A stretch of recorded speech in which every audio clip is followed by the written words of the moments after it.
Everyone, welcome to my channel. So आज हम पढ़ेंगे अकाउंटेंसी का चैप्टर 2। सो स्टार्ट करते हैं। तो हमारा फर्स्ट टॉपिक है थ्योरी बेस्ड ऑफ अकाउंटिंग।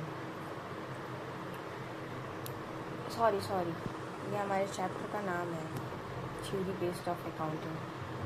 ये हमारे चैप्टर का नाम है और इसमें हम लोग क्या क्या टॉपिक्स पढ़ेंगे। जनरल एक्सेप्टेड अकाउंटिंग प्रिंसिपल, जिसको हम लोग GAAP भी बोलते हैं, और बेसिक अकाउंटिंग कॉन्सेप्ट्स पढ़ेंगे, system of accounting, basic of accounting और अकाउंटिंग स्टैंडर्ड्स। ये कुछ टॉपिक्स हैं जो कि पूरे चैप्टर में कवर हो रहे हैं क्लास 11th के। सो हम इन्हें पढ़ेंगे। Introduction to theory based of accounting. Meaning: The theory based of accounting refers to a fundamental principle, concepts and standard that guide the recording and reporting of financial transaction. Important: ensure the uniformity in accounting, makes financial information relatable, help in decision making and facilities compare between a business.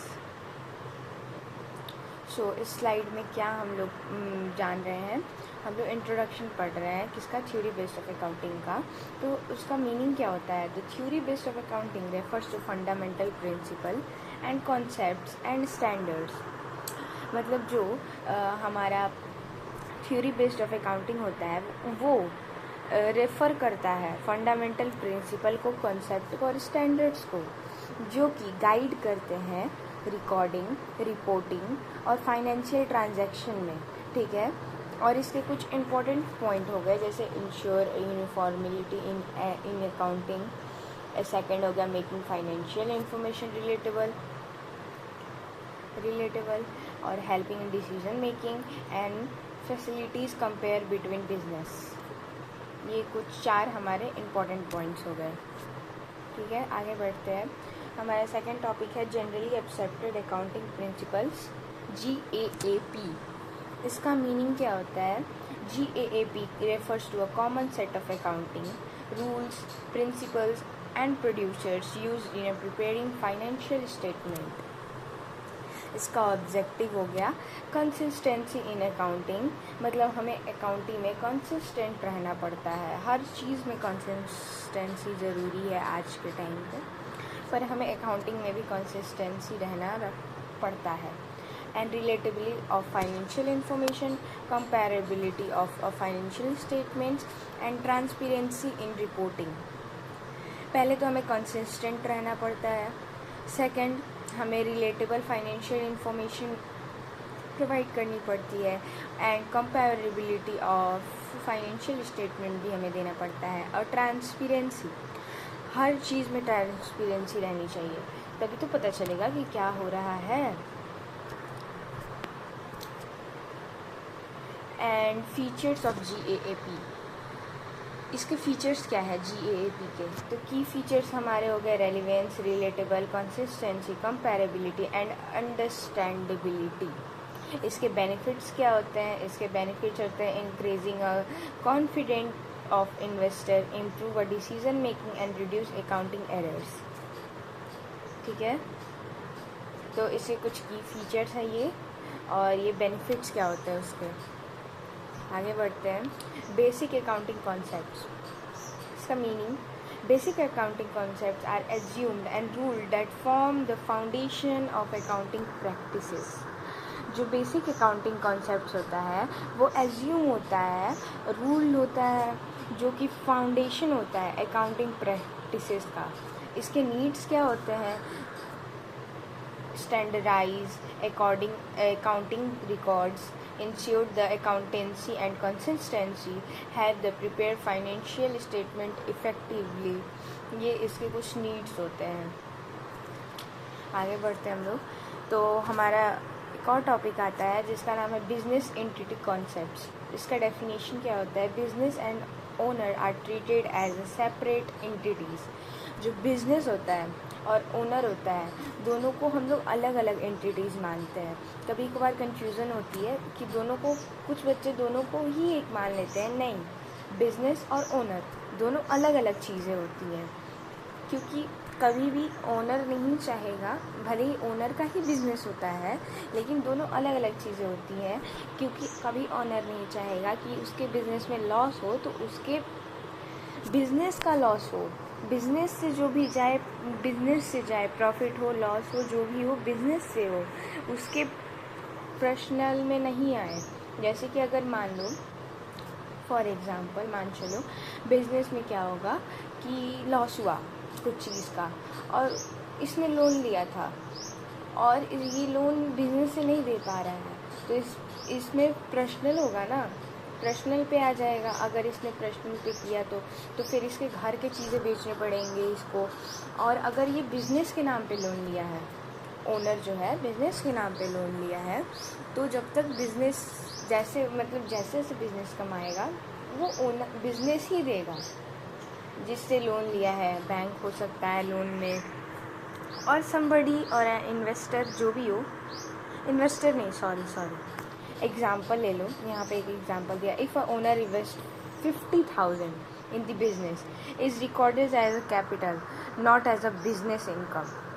अगर owner 50,000 business में लगाता है तो उसको हम लोग record करेंगे capital.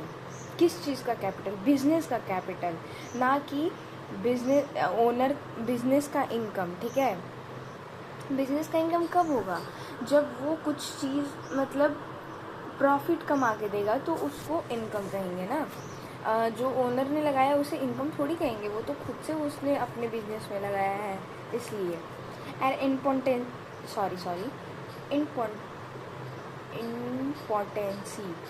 Sorry I am not able to pronounce now, leave it. आप लोगों को पता होगा, इतने भी बड़े छोटे नहीं हो आप लोग। सॉरी क्या हो रहा है यार ये आज। Separate business transaction from a personal transactions. क्या मैंने बताया था कि बिजनेस को सेपरेट रखा जाता है और पर्सनल ट्रांजैक्शंस को सेपरेट रखा जाता है, नहीं तो it will create a very huge problem. आगे बढ़ते हैं। Money measurement and concord concept. Money measurement concept, यहाँ पे 2 कॉन्सेप्ट्स हैं जिसमें से हम लोग अभी मनी मेजरमेंट कॉन्सेप्ट्स पढ़ रहे हैं। Only transactions measurable in minority terms are recorded. इसमें सिर्फ ट्रांजेक्शन्स मेजर्ड होते हैं। ट्रांजेक्शन्स क्या होते हैं? ये बार वर्ड आ रहा है, ट्रांजेक्शन्स। इसको आप हिंदी में बोल सकते हो लेन देन। इन सिंपल वे में मैं बता रही हूँ, लेन देन। मान लो आपने कुछ खरीदा, आपने पैसे दिए दुकानदार को, उसने आपको सामान दिया, तो इसको ट्रांजेक्शन्स कहेंगे। लेन देन मतलब आप ये मत समझ लेना कि आपने कुछ सामान दिया, उसने भी कुछ सामान दिया तो ये ट्रांजेक्शन हुआ। नो, ट्रांजेक्शन उसको कहते हैं जिसमें आप पैसे देते हो या सामने वाला आपको पैसे देता है और आप उसके जरिए गुड्स देते हो, तो इसे ट्रांजैक्शंस कहेंगे। गुड्स या समथिंग जो भी आपने उससे मांगा है और आप मनी पेड कर रहे हो उसके लिए, तो इसको ट्रांजैक्शंस कहेंगे, और हिंदी वे में लेन देन। ठीक है, तो यहाँ पे मैं ट्रांजैक्शन समझाने लगी थी। Only transactions measurable in a minority term are recorded. इसमें क्या होता है मनी मेजरमेंट कॉन्सेप्ट में कि जो भी ट्रांजैक्शंस हुए उस वही माइनॉरिटी टर्म में रिकॉर्ड होते हैं और कुछ नहीं होता। ठीक है, और सेकंड में गोइंग कॉन्कर्ड कॉन्सेप्ट है जिसमें business is assumed to continue for foreseeable future. इसमें क्या होता है कि जो बिज़नेस होता है उसको हम लोग मान के चलते हैं। जैसे अभी आपने बिज़नेस खोला, ये आपका बिज़नेस हो गया, कोई शॉप है मान के चलिए, तो क्या ये अभी खोला अभी प्रॉफिट दे देगा? नहीं, ये बाद में प्रॉफिट देगा। लॉस भी दे सकता है, लेकिन ये हम लोग प्रॉफिट के लिए खोलते हैं। कुछ भी चीज़ आप खोलोगे तो प्रॉफिट के लिए ना खोलोगे, लॉस के लिए थोड़ी ना खोलोगे। कि प्रॉफिट के लिए खोलते हैं, तो कब देगा? अभी खोला अभी दे देगा? नहीं, फ्यूचर में देगा, फ्यूचर में। इसके एग्जांपल्स ले लो। Purchase of furniture worth 20,000। देखो मैंने बोला था ना, और एग्जाम्पल, इसका एग्जाम्पल ले लो, assets are valuable and assumed as a business and the operating. हाँ, इस बिजनेस को हम लोग एसेट्स भी कहेंगे। एसेट्स क्या होते हैं? अब यहाँ पे एक और वर्ड आया, assets. Let me tell you, assets जो आपके घर में गहने हैं आपकी मम्मी के, दे आर द एसेट्स। वो बहुत टाइम तक रहेंगे। जो आपका घर है, आपकी प्रॉपर्टी है, जो भी चीज़ें हैं, they are called assets. Okay, move again. Accounting periods and cost concepts. तो फर्स्ट टॉपिक हो गया accounting period concepts. Business activities are reported for a special period, year, quarter and month. जो बिजनेस होता है वो रिपोर्ट होता है specify period में, जैसे ईयर हो गया, क्वार्टर हो गया, मंथ हो गया, इसमें। ठीक है। और कॉस्ट कॉन्सेप्ट्स क्या होते हैं? जिसमें assets are record at the price of paid to acquire them. जो एसेट्स होते हैं, एसेट्स क्या होते हैं? एसेट्स जो भी आपने अपने पास रखा है वो रिकॉर्ड होता है प्राइस पेड पे। ठीक है। और इसका एग्जांपल हो गया machinery purchase as 1 lakh is recorded at the cost. अगर आपने कोई मशीन खरीदा 1 लाख का, ठीक है, तो वो आपका एसेट्स होगा। अगर मान लो उस चीज़ का रेट हाई हुआ, जो भी आपने खरीदा कोई भी मशीन, उसका रेट हाई हुआ, so you can sell also, और उससे ज़्यादा भी प्राइस मिलेगा आपको। They are called assets. Okay, जैसे आपके पास कोई ज़मीन है, फॉर एग्ज़ाम्पल एसेट्स मैं समझा रही हूँ, मैं लिख देती हूँ एसेट्स, आप कंफ्यूज मत होना। एसेट्स,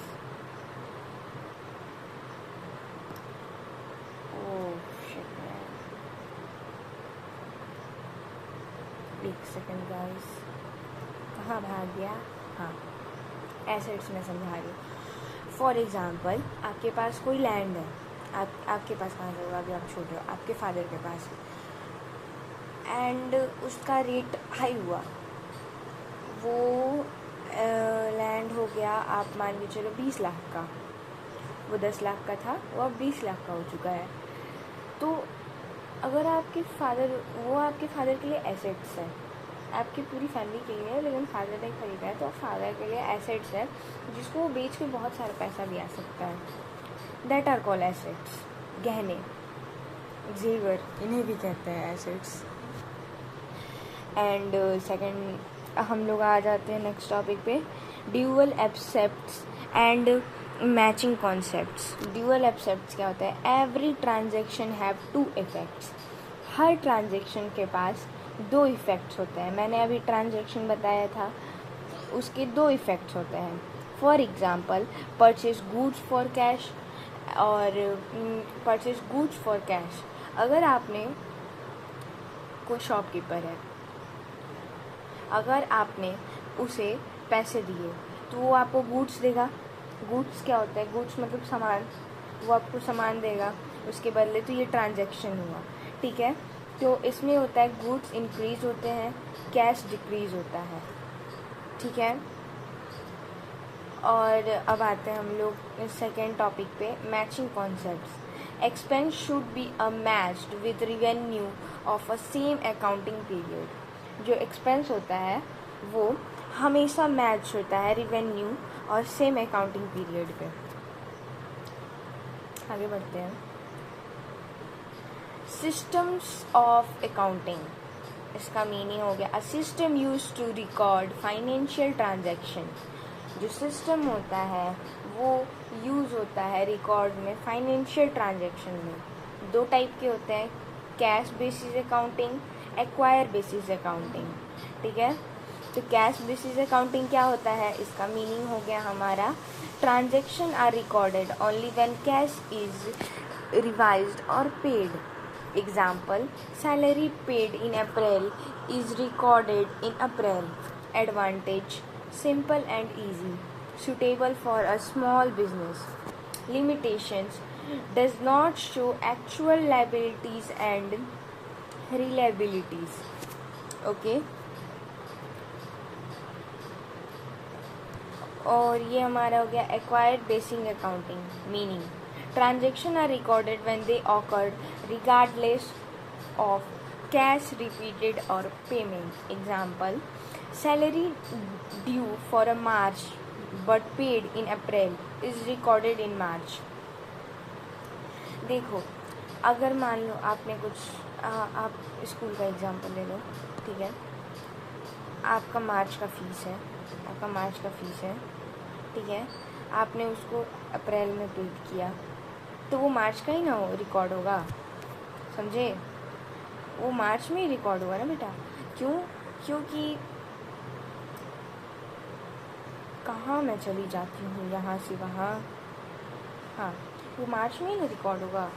क्यों मार्च में रिकॉर्ड होगा? क्योंकि आपने तो मार्च का पेमेंट किया है, इसलिए वो मार्च में रिकॉर्ड होगा। और इसका एडवांटेज हो गया acquired a financial position. First advantage acquired financial position, second advantage widely accepted system. Okay, आते हैं हम लोग दूसरे स्लाइड पे। Basics of accounting equation, assets equals to capital plus liabilities. Assets मैंने बताए हैं, कैपिटल क्या होता है? कैपिटल, मान लो आप कोई बिजनेस खोलने चले, ठीक है, आपके पास कैपिटल होगा तभी ना आप खोलोगे, कि बस ऐसी सोच लिया और खोल रहे हैं, पैसा है ही नहीं। दैट इज़ कॉल्ड कैपिटल, जो आपने रखा है अपने पास उस बिज़नेस को खोलने के लिए। ओके, आप कार खरीदना चाहते हो, आपके पास पैसे होंगे तभी ना खरीदोगे, आपने बहुत सारा कलेक्ट करके रखा होगा। That is all capital for car, ठीक है, जिसको आपने कार के लिए रखा है, ठीक है। एक्सप्लेनेशन हो गया। एसेट्स क्या होता है? Resource owned by business. जो भी रिसोर्स आपके बिजनेस से आपने कमाया है उसे एसेट्स कहेंगे। लायबिलिटीज़ क्या होता है? Amounts owned by outsider. और जो अमाउंट, पैसे जो आउटसाइडर ने बाहर से कमाया है उसे कहते हैं। और ओनर इन्वेस्टमेंट, कैपिटल किसको होता है? Owner investment. मैंने अभी एग्जांपल दिया आपको बिजनेस का, जैसे कि अभी मैंने आपके पास जब तक कैपिटल नहीं होगा तब तक आप बिजनेस नहीं खोल सकते। सेम वे में फॉर एग्जांपल एसेट्स हैं, तो आपके पास 1 लाख है, उसको आप कैपिटल लेते हो 70,000 प्लस लायबिलिटीज़ 30,000, तो आपका एसेट्स 1 लाख हुआ, 70 30, हाँ 1 लाख हुआ, ठीक है, समझे? ये एक एग्जांपल हो गया। आगे बढ़ते हैं।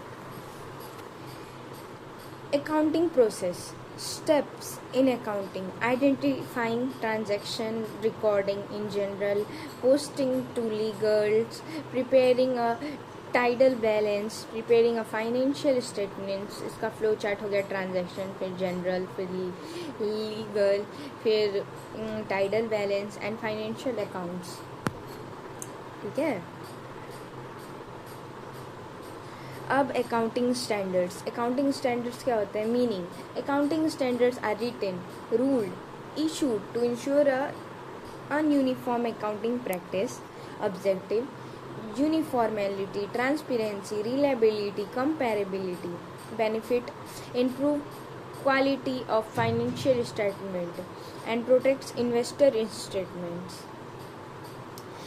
की लर्निंग, अब चलो जितना भी हमने पढ़ा उसमें का की लर्निंग्स क्या है आपको ध्यान रख के याद करना पड़ेगा। GAAP provide accounting guidelines, accounting concept ensure the consistency and accountancy, accounting system include cash basis and acquired basis, accounting equation form the foundation of accounting standards ensure the uniform and transparency reporting. Okay, thank you everyone. So खत्म होता है यहीं पे। Let me make a heart for you all. Colour कहाँ से change होता था? Actually मैं ना आप लोगों को बहुत दिन बाद ये वीडियो मिल रही होगी, लेकिन मैंने तो आप लोग को बोला था कि मैं बहुत जल्दी भेज दूँगी, पर मैं हूँ थोड़ी सी lazy person, so I didn't give you at a time, sorry for that. ठीक है, तो मैं हूँ थोड़ी लेज़ी सी, इसलिए मैंने नहीं भेजा, अब भेज रही हूँ. Sorry for that, I really sorry for that guys. So इसे पढ़ना, मैंने बहुत अच्छे से बनाया था इसे, आपको समझ में भी आएगा. And if you want to ask something, let me know in a comment section. Okay, I will reply you if you have any doubt. Please I want to know your doubts, क्योंकि मैं पढ़ाती जा रही हूँ. आप लोग खुद बताओ, मैं पढ़ाती जा रही हूँ. यहाँ से मैंने कितने स्लाइड्स हैं, 18 स्लाइड्स हैं. मैं आप लोगों को पढ़ाते गई इतना, और डाउट ही नहीं आ रहा आप लोग का. Why doubt is not coming यार. आप लोग जब देख रहे हो तो डाउट भी भेजो, ठीक है. हार्ट गायब हो गया, बहुत गंदा हार्ट है, बहुत गंदा हार्ट है. रहने दो, हार्ट काफ़ी है. मैं अगली बार से थैंक यू के बगल में हार्ट बना कर लाऊंगी. Thank you guys, thank you.